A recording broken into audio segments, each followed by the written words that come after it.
جو ایک انڈیا میں ایک ہائپ کریٹ کی ہوئی ہے انہوں نے کل سے کہ 15 لوکیشنز پہ پاکستان نے اٹیک کیا. نا یہ جو 15 لوکیشنز پہ وہ جو کہہ رہے ہیں اٹیک کیا ہے, it is such a fantastic and cooked up story کہ you can just laugh about. Are the Indian government and the armed forces, are they living in 18th century or 21st century?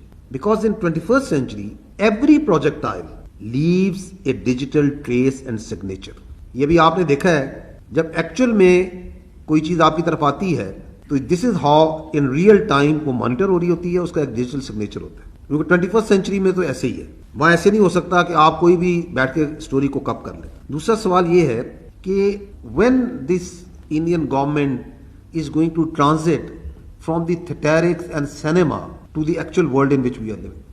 آج آپ یہ story ان سے سن رہے ہیں, we can very conveniently call it a phantom defence that they have mounted. تو that was a phantom strike. اب وہ ریورس کر رہے ہیں کہ ہم نے اتنا شاندار ڈیفینس کیا ہے ہماری ایئر ڈیفینس نے اور باقیوں نے کہ وی ہیو ٹیکن آؤٹ 15 جگہوں پہ پاکستان نے اٹیک کیا اور ہم نے دیکھیں لے لیا.